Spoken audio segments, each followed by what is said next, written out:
Hello everybody, welcome to the MaffmanJones movie channel. I'm your host John Maffio, and yes, before I say anything else, the sun has destroyed my skin. It has full superiority over me, and forever always will.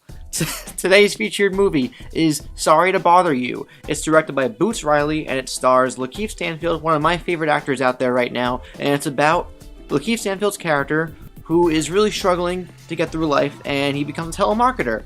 And he also works with Danny Glover. In his ongoing struggle, he realizes that he's not good at this job, but Danny Glover gives him advice and tells him if you want to be good at this job, use your white person's voice. And once he does that, his whole life changes for the better, but then things also get a little weird and Armie Hammer's involved, and I can't get into spoilers, but this movie is some crazy ass shit. Now, I haven't really addressed this anywhere else, but I do want to start doing something a little different with my channel. I've been doing straight reviews for years, but I do want to transition into talking more about the effect of a movie rather than actually reviewing the movie. But I do want to say, though, that you should see Sorry to Bother You if it's out in a theater locally near you. It's just got really good performances. Tessa Thompson's in it, and she's amazing, as she always is, too. Ari does a great job. Boots Riley has such a style that I hope continues to move. He reminded me of Spike Lee a little bit in his earlier days. Very colorful, very vibrant, and he's trying to say something. His message, to me, wasn't the clearest, but I did get the impression that he was trying to say something at all. And I got what he was trying to say at first, but then this movie goes in such a crazy direction towards the end of the movie in its third act that it kind of lost me. But I still loved the movie. I still loved that it took this really weird direction, and it doesn't ask for your permission to go with it. It just does what it wants to do, and then you're sitting there after the movie's over just kind of thinking, I love the characters, I love this world, I loved how it was visually represented and how it was edited from beginning to end too. I do get the idea of the movie, but I also think there's a lot more to uncover and unravel. So many little things in the background that I noticed but I didn't really pick up on. I think multiple viewings will help me get to that. Certain characters, the way they talk, the way they visually look. But Sorry to Bother You does remind me of an idea that I want to bring forth in this video, is that it's important for us to be weird. There are normal, straightforward ideas in this film, but there's also a great aggressiveness to be strange, and I think this movie does a good job of showing that you could make an enjoyable film that says something, but also being so ridiculously out there, it just leaves an impression on you, and it's hard for movies to leave an impression these days when there's so much saturation in the market.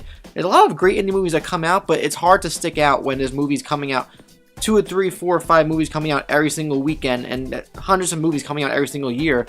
You gotta do something that's different to stand out, and this movie does something that will definitely have audiences that see this movie be thinking and talking for a while. Even if you don't really understand what it meant, you'll definitely walk away wanting to understand what it meant. There are some movies that purposely don't tell you things for the sake of storytelling, so you'll never quite know for sure, and you have to just have conversations from there and piece in your own mind what the story or the ending or the character motivations were. Here, I think the full story is there, and it concerns a lot of what happens in the third act of this movie with Armie Hammer, who is this billionaire who works for this worry-free company, literally called Worry-Free, which is there's a lot of subtle nuances here, but there's also a lot of over-the-top, aggressively in-your-face things, too, about working and trying to have a good life and trying to get away from that struggle, but is getting away from that struggle and being successful worth what it may bring you to in a sense of morality? Are you willing to give up your sense of ethics and code just to be rich and to have support for your family? You know? Aspects like that are thrown in your face, but there are other things, like just the way the movie is visually represented, the way people are in frame, the way people have conversations with each other, just some things like that where I noticed that I'm going to have to go back and just reevaluate and assess certain things. Lakeith Stanfield represents the working man who wants to make things right with his family, or I guess in this case his girlfriend Tessa Thompson, and he wants to go through ranks and make money to support the both of them. She, on the other hand, is an artist who doesn't care about going through the ranks and making money. She just wants to be real and be true to herself and represent that in what she makes. I think there's a really interesting dynamic there between those two types of people. You do see it in film, but not often enough. And this is the perfect type of movie for that to be represented in. There's so much to unpack from Sorry to Bother You in many different aspects of the film, and I think it's worth your time to see whether you're a film fan or not, because it will start a conversation and it will make you think about certain things. But I don't want to say anything else more, because I think you should go see the movie now, most importantly, and then form an opinion on your own.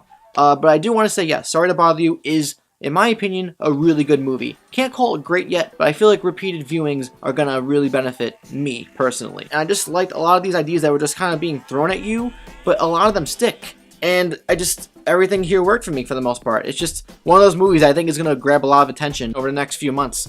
And definitely start a conversation, which I think is the most important thing about movies and art, is to start a conversation. This is one of those movies. So I'm going to give this a 4 out of 5 stars. It's a darn good movie, and that rank might climb up after 1 or 2 more watches. I feel confident about that. But now I want to know from all you boys and girls, what you think of Sorry to Bother You. Let me know in the comments down below, and do you enjoy what I'm trying to do here with my reviews and changing it up a little bit and talking about the broad aspect and impact of a movie, not just the actual review? Let me know anything else down below. If you enjoyed this video, please like, subscribe, ring that bell, check out my social medias, and my Stardust where I actually review the movie there too, down below. I'm John Maffio, aka MaffmanJones. You can check out some other reviews right there, and right there you can also subscribe right there if you didn't do it already before. I'll see you guys next time. Deuces.